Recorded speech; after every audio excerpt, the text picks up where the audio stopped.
get it? Yeah. Oh, I get it, definitely. I mean, like I need a lot of money. I got a lot of money. What can I buy? Well, gee, Michael, why don't you buy a publishing company? Yeah, but why'd you have to buy mine? Yeah, well, it's just business. When I started seeing John Lennon songs being used to sell sneakers on TV and stuff, it broke my heart. It's a lot more than just money. I love John Lennon. I heard one of his favorite songs was one of my songs, Mr. Farmer. Oh, yeah. That's one of my favorite songs, yeah. Well, they didn't know what they really had. They really could have changed the earth. Had he just put his records out at $3 a record, he could have taken over the economy. Uh-huh. Because there's been money coming in all the time. He could have done a lot with that, but I don't know. So I'm into independent. I think that's where it's going to go, independent. And whether you sell 1 million or a zillion or whatever you sell, 10,000, whatever, it gets out there and then it magnifies by 10 times that amount. And then really was about getting the music out. Like, I wouldn't keep impeachment out for nothing, I had it where you could download it now for 2 years. I think it's a really great record. It has great riffs in it, and it's great sound. That whole album is like You can download it by going to your website? Yeah, you can download it free, I think. Have you downloaded any of my Atlantic Risings? I believe I have. Have you downloaded Fisher Woman Amen and Fisherman Amen? No, those I had. Well, you've got to download it, man. And it's such a great record. It'll change your life after you hear it. No, so many artists, they don't want to download it. They want to sell it. It's refreshing to hear you say that. Well, look, if everybody said don't download, I would say download. And then they wouldn't have to listen to their records and could listen to my records, which were made, for the people to begin with anyway. Right. But a lot of these records, I'm sorry, man, when you're made under a big system, you sort of get a little jaded, don't you? Mm-hmm. To say the least. I make my records really pure. There's very few people involved. I'm working on a grant so I can develop a car, that runs just totally maybe on SunPower almost exclusively. And I got some people looking into it, and we're going to set up headquarters for it here in Forest Knolls. A total solar car. Total solar. Why not? Done. If you didn't take all the money making wars, we could have been so far ahead. We would go down. You know how we go down? We're going to go down and remember it as the century that built the most prisons. Prisons to lock people up. When these people could have been contributing, we have them locked up. But it's a payback because they locked dogs up. That's what I think.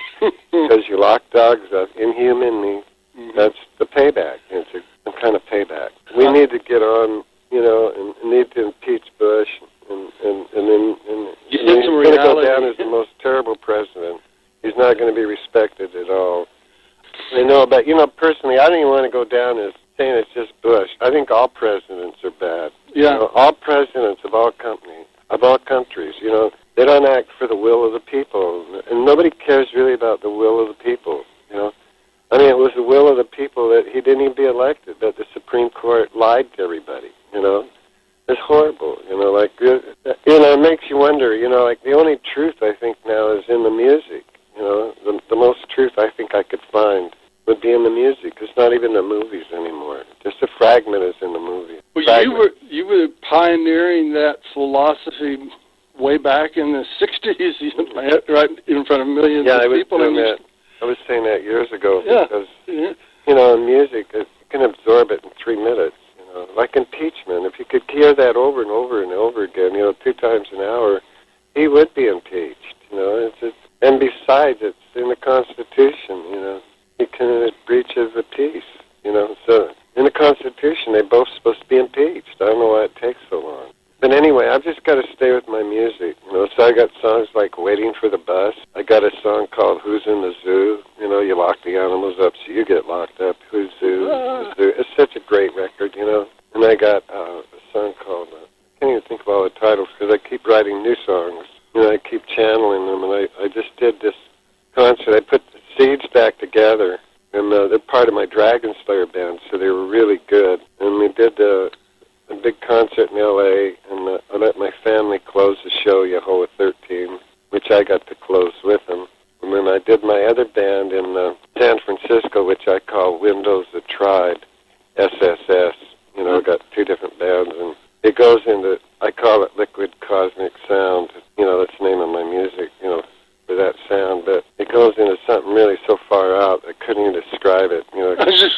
could you describe it? Well, the guy's he's got this machine, this thing that looks about 6 feet tall, and he touches it and all kinds of waves go through it, and the guy's got something else, and so what I've done is I've taken my friends of years and years back with what they wanted to play back then and put it back together, and it sounds really good. So I'm just I'm just doing a lot of different bands.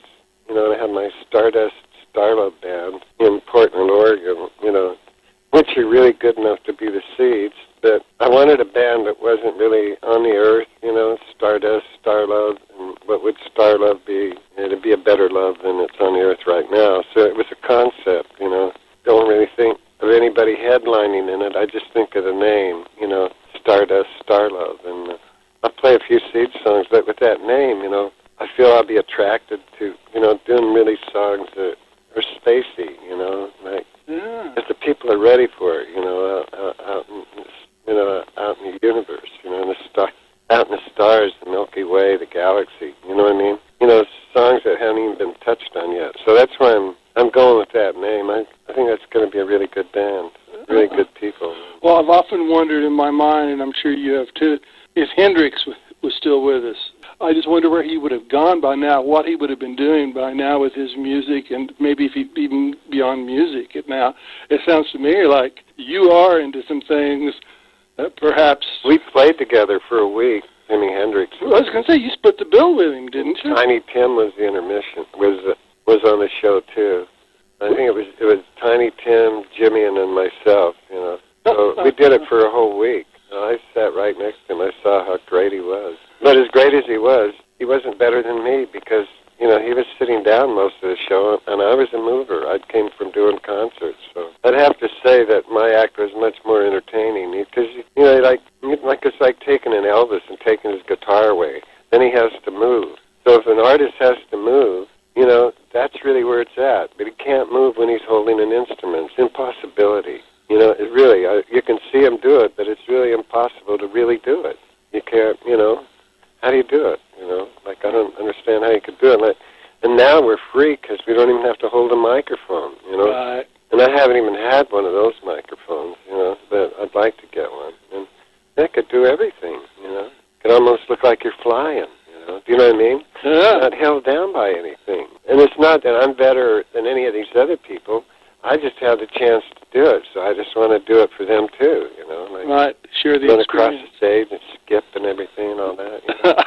Do a Peter Pan wire. Yeah, Peter Pan thing.